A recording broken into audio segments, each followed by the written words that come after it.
人だかなんだか知らないけど、そんなことは今何の関係もない。 That's the spirit. Even if you don't air on Sunday mornings, you'll eventually become official. Not you. We open this week with Ayane seemingly arriving earlier than everyone else, until she found a letter from Hoshino along with a certain document. Why do I smell burnt crow? Oh, right, because I probably should go eat it. Well, do you at least have some ketchup? Yep, she actually went through with dropping out of Abydos and signing with Kaiser Corp. Granted, it was for a noble purpose. As we later find out, it was meant to void their school's contracts with them, and therefore relieve them of all of their debts. But, as we'd also see, you should never make too many deals with Kaiser Corp, which are totally different things, right? Anyway, she also revealed that she didn't trust Sensei at first due to her own bad experiences with adults like the guys at Kaiser Corp, but for some reason she was won over by him.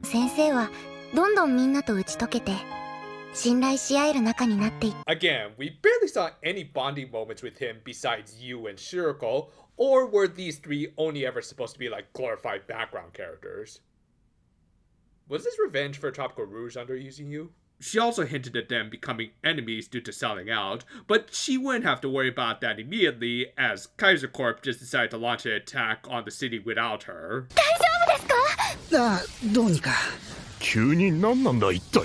Well, great words do, Zootopia 2 is looking a lot better than Inside Out 2. Welcome to your eternal fate. Seriously, who keeps giving Young Ye roles? But yeah, after a brief drought of any fights, we started this episode with an okay one. Yeah, it didn't look bad, as at least Shiroko's moves were pretty well choreographed, but they were also a little slow and inconsistent in areas like with this kick. Though, just hold on to that criticism for a little later, as it will pay off. Though speaking of paying, President Alexis soon arrived. And while he could no longer extort any money out of them, he didn't really need to, as with Hoshino, the last member of the student council, having dropped off Abydos, their school no longer had any sort of governing power, and thus the autonomous zone was free game.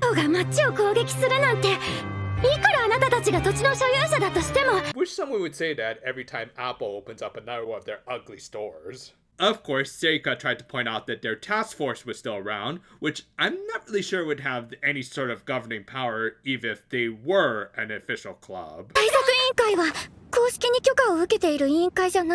Oh, come on. How could they not be official with a sign like that for their meeting room? Oh. Thus, even though their deaths had been all clear, these girls were going to become NEET, whose efforts to save their school were all for nothing. Yeah, Hoshino, I'm not sure if your plan was all that great. I mean, don't get me wrong, I actually think this is a really good conflict and story that gets across the hopelessness of their situation that would drive her to believe that there would be no other options but to give herself up. Because really, at this point, our protagonist had no real legal grounds to stand on. Though, by that same token, if they have no legal means of fighting back, well, they might as well just go outlaw.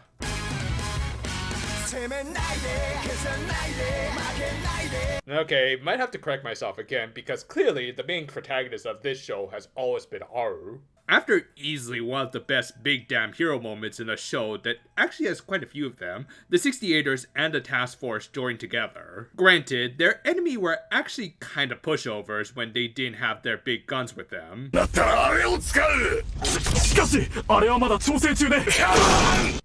Sir, I'm pretty sure that was the only guy who knew the activation codes.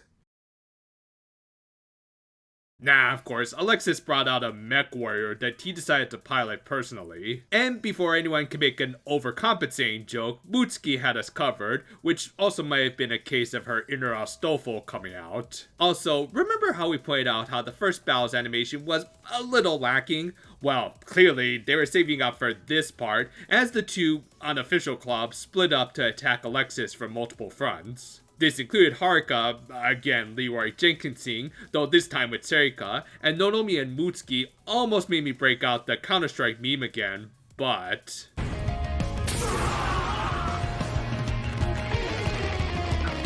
Already a better Spider-Woman than Gwen currently.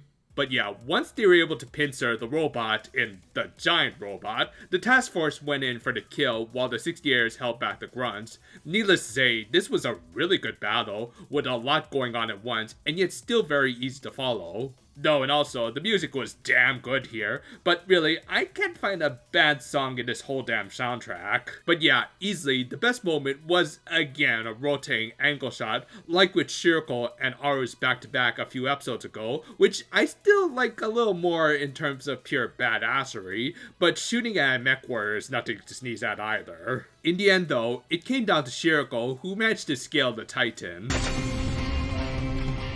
最新兵器ってこの程度 Yeah, we probably should have included like some bulletproof glass around this part, but hey, hindsight's 2020, am I right? Oh crap. Nah, of course, that wasn't the end, as both sides still had a few tricks up their sleeve, including a mine from the task force, and, well... I'm a firing my laser!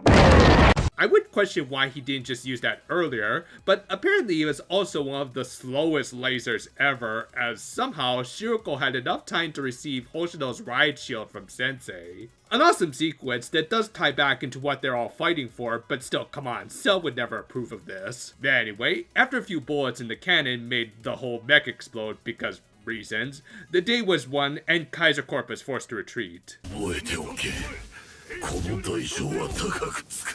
Disney in a nutshell. In the aftermath, Sensei also thanked Aru for all of their help, which, yeah, would have felt a little more appropriate if he had been the one to also thank her a few episodes back, but whatever. Meanwhile, Hoshino had seen the unfortunate fallout of her choices and realized that while she had found an adult that she could trust in Sensei, she still ended up siding with some bad adults. And the episode ended with her solemnly apologizing to everyone as she was hooked to what looked like Cerebrals from the X-Men. Well, on the bright side, maybe you can find Logan for us. Go f yourself. Yeah, this was a really good and exciting action scene of an episode. I mean, don't get me wrong, there was also a lot of effective plot progression and intrigue surrounding Hoshino and her signing with the bad adult. But come on, the big takeaway was always going to be how the girls with the animal ears defeated a mech warrior. From that perspective, it did make up for the still good but much slower paced episodes of the past few weeks as we are building towards the endgame of this anime. Well, so far, it's hard to tell who animated what in this episode. Apparently, a major contributor was at least Satoshi Haruyama, a talented animator who's worked on stuff like Symphogear, Vivid Red, and We Cross. Personally, I just want to know who does all of the rotating shots because they look so good. But yeah, there was a lot of good action in this one that I'm not even sure could be topped by the next few episodes. Not that it really matters, as this was thematically a good climactic battle to unload everything onto. As I said last week, I found the Kaiser President to be a rather shallow villain, so I'm actually glad they dealt with him in short and yet very satisfying order. I mean, again, cute Animu girls defeating a mech warrior with weapons that should be considered pea shooters to it, and yet there's just so much good action here that I can't suspend most of my disbelief. I mean, I still think that laser was way too slow, but everything else kinda made up for it. Hell, just the fact that the 68ers came back and were featured negated most of my nitpicks,